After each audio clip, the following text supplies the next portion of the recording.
guys, Jay here, welcome to Models Memories Weekly, episode 187. Models Memories is a show about nothing and is filmed in front of a live studio audience. This is a show where I talk about my painting, modeling, and working experiences from the week. Now you might be thinking to yourself, Jay, you put out 3 videos a week. Could I possibly have more to say? Well, I do, and here goes. This week, Games Workshop came out with the same unit again, and it's really got me thinking about miniatures. And you know what else has got me thinking about miniatures? That's right, our website. EonsOfBattle.com is the place to find our new merch like the Nick and Jay dice, and I can say the Jay dice have been rolling hot lately, and is the best way to support us doing what we do with a membership. Each month, members will get a credit that they can use in our new monthly terrain pack or any previous pack we have ever made. For the month of October, we've expanded our Orc terrain with the Orc Rocket Factory. Fill your game boards with ramshackle walls and a grizzly gate with an explosive flare. Man the battlements of an Orc's weapon workshop, absolutely dripping with bombs, rockets, and pointy missiles. This modular terrain is fully compatible with our previous Orc brewery and the Octeris terrain and can be assembled in all sorts of shapes ready to detonate at a moment's notice. For the game Necromunda, which Games Workshop seems to be giving a lot of design time to, I was actually looking on the Games Workshop web store, and Necromunda has, I think, like a couple hundred items in it. It's a gigantic game full of amazing miniatures. And the new squat bike, yes, squat, not Leagues of Votan, they're different. The squat bike is here and it is glorious. And it made me think a lot about miniature design philosophy because I feel like this checks all the boxes of really good design, where the Hearthkin pioneers, Hearthguard pioneers, the Votan pioneers, they're fine, they're fine. It's a little squat, like cradled inside of this motorcycle trike thing, but it's a little bit more, not bland and boring, but it's simpler. It's kind of like the tagline for Warhammer 40k 10th edition, which is, it's simplified, not simple. The wheels are like a perfect example of this. Games Workshop has done some really, really complicated wheels. Oh, I remember painting the old Orc truck wheels back in the day. And you think, yeah, it's just a wheel and it's got a rim. No, there's so much to it. And then of course there's like armor nailed into the wheel. And all of a sudden you're sitting there and you're like, I'm spending a lot of time on a wheel. I would like to be spending this time on other things. These wheels are perfect. They look like Goodyear tire treads. It looks like the painter just threw a little bit of like texture paste in there, or not texture paste, but pigment powders in there just to get just a little something going on there. And then for the actual trike itself, it's lovely how simple it is. Like, there's room for decals. Games Workshop puts decals in almost all their boxes, but they often forget that they have to leave at least a couple of square millimeters of blank space for you to actually put that decal somewhere. I just painted a Primaris vehicle, and it's actually hard to find spots for decals because everywhere there's a little random cube or chunk or line or rivet or something there that just kind of takes up space. And I feel like it's taking up space more than adding to the overall design. Where on this trike, there is nothing I would omit. I also love that the squat himself is very complex. You can see a little bit of his arm, you can see his sleeve is rolled up, you can see his gloves, you can see his helmet and beard. He's very complicated, but then the bike around him is not. And so that separates him automatically from his bike. And so it's really easy to pick him out amongst the clutter of the bike. It's nice and simple, it's nice and clean. You could do this in any paint color and it would look really, really good. I love the simplicity of the way the wheels are actually held onto the chassis themselves with just these metal bars. It's a nice, simple design. I do like that one of the bars does have a random piece of like metal armor on it, but it's subtle. It's subtle metal armor, so I will allow it. It's really, really good design. When I compare that to the Pioneers hover trike is cool. Like, there's nothing wrong with it, but where would you put a decal on this thing? Every single inch of it is 100% covered in stuff. And that might be fine if the driver himself was simple, but the driver is also super complicated, wearing this long flowing coat that's made of different patches. So even within a flowing coat, there's a bunch of detail and texture to it. You've got the giant gun, you've got the the gravity-defying wheels that are like a 21-piece design. And then you got knives and stuff glued and strapped all over it. You got the guns. It's clearly designed to kind of harken back to like a 50s, 60s retro style, but you can do that without having the model be super complicated. And I do feel like this model is super, super complicated.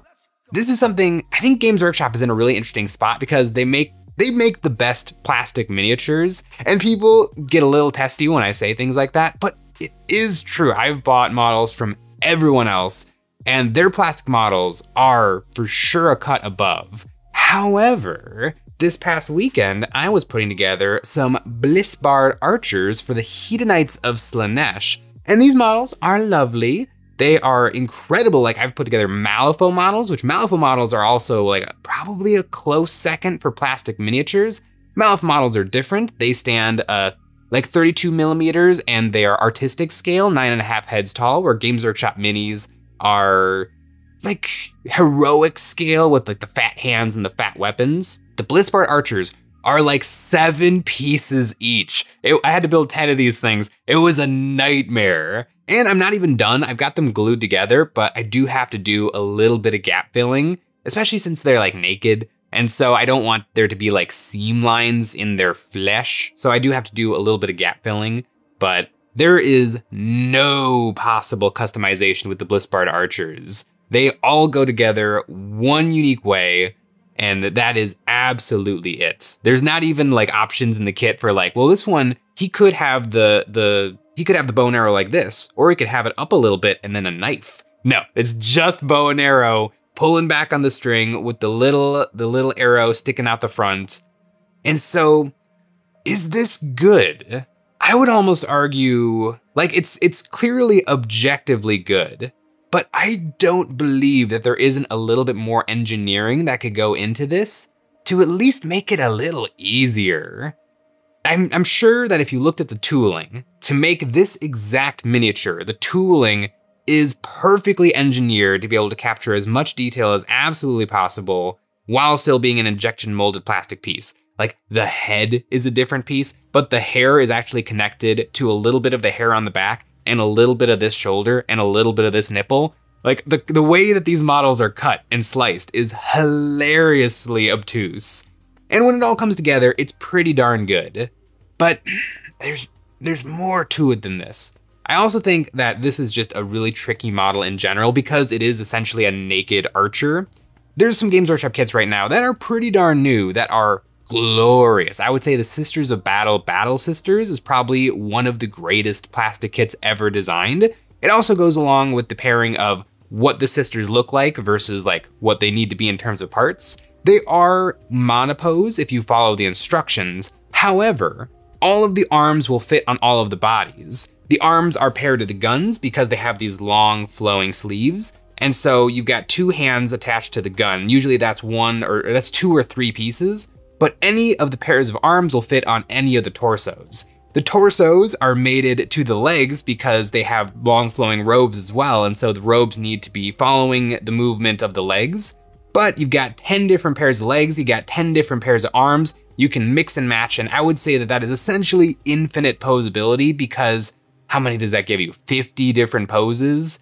And then once you're past 50 poses, are you gonna notice repeats on the battlefield? Because literally the models are gonna be so far apart that your eye won't even notice. It's like, hey, wait, that guy and that guy or that gal, they're holding their gun awfully similar.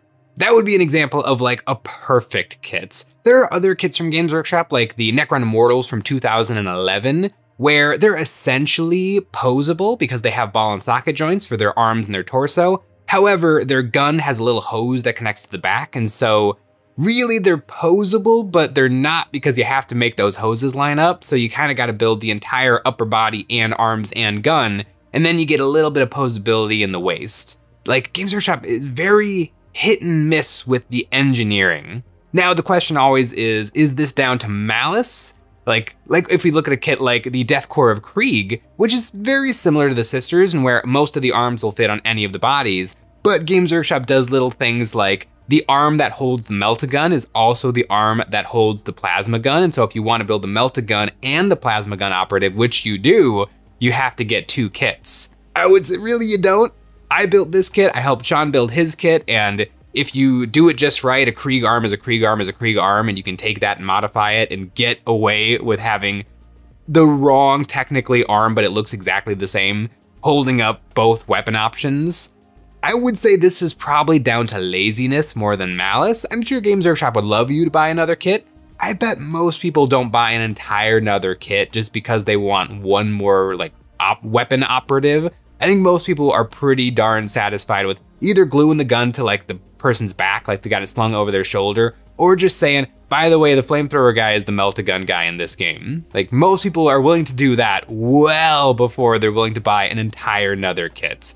I do think it is laziness, and probably just the incredible churn of Games Workshop minis does lend them to not spending a ton of time in the engineering department. Really, the only time Games Workshop dips into engineering is with vehicles, where they actually do have a lot of like the sponsons and turrets able to move like they really would be able to on the real life fake fictional tank, where they seem to never ever do that anymore with the infantry. Now you would think in the world outside of Games Workshop, we would actually see a lot of this engineering taking place, but you really don't. The worst offender is probably 3D printing. I have a ton of 3D printed miniatures. I like 3D printed miniatures. However, they're almost essentially always monopose, if not one singular piece statues. And really hard to kit bash and convert because the 3D printing resin holds tension in itself really oddly. There's been a ton of times where I've tried to like cut hands and cut things off of 3D printed miniatures, and they either shatter or they snap in such a weird way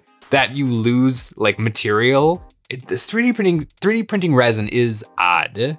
But I have come across one fella who actually is pushing the boundaries of 3D printing miniatures in 2024. Carlos Perez Buguedo started sculpting miniatures like 5 years ago. And I'm sure a lot of people have started sculpting miniatures 5 years ago, but they're probably not one of the best in the world at it. He's worked for some of the big names, Big Child Creatives, Seamon, Mocha Blue, Mordian. Like he has sculpted some ridiculously awesome miniatures. And I always kind of think of people who work for these companies as a little bit out of the game. Like there's like indie creators and then there's professional creators. And when you're a professional creator, you're kind of out, out of it. You're working for a company, and so your work kind of gets hidden behind like the pomp and circumstance and beautiful box art of the miniatures.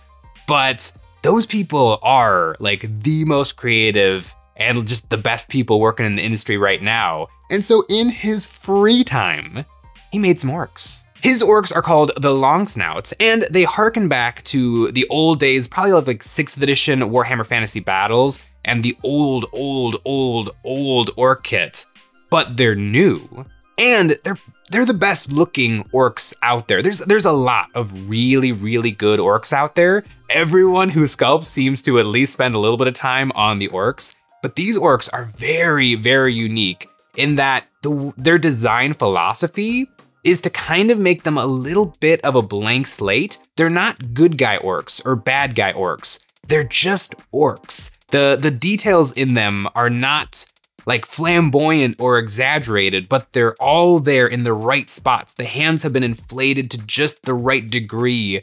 The way the muscles are designed is exactly right. And they're all ball in socket joints everywhere. Like you could print 10 of the same everythings and just do them a little bit different every time you glue them up, and they would actually be different.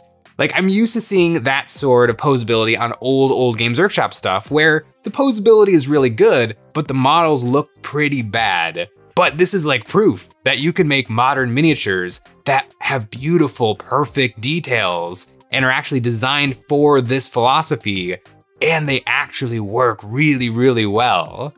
Like, I don't know if this should be the new standard, but I think this level of planning should be the new standard. And it's really cool because like I've made things before, and it's really hard once you've made the thing to like, when usually you have an idea in your head and you execute on that idea and then you get the thing.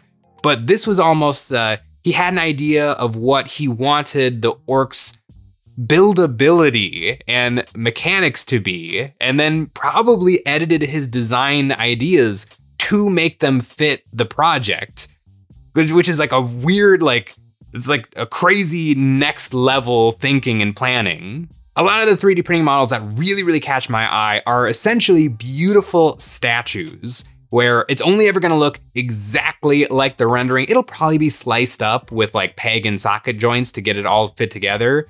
But these look exactly like you want them to look, but you can make the arm any way you want. You can pose them and have them all flowing in exactly how you need them to be. You could really easily make them mean, evil orcs or nice, good orcs, or maybe a little bit in between where like they won't kill you, but they might steal your stuff. There's always kind of this mantra from the 3D printing folks where 3D printing is going to be the downfall of Games Workshop, or it's going to be the next thing in miniatures. But if 3D printing models actually do, and you actually end up with a better product than what Games Workshop is offering, then it won't kill Games Workshop, but they will have to change. And I would really love to see some change from Games Workshop to maybe bring back a little bit more engineering to their miniatures, to make their miniatures a little bit less statue and a little bit more minis that you get to design. You get to decide what piece gets glued where, exactly how is that melt-a-gun gonna be posed, and we'll throw in a bunch of extra plasma gun arms for you.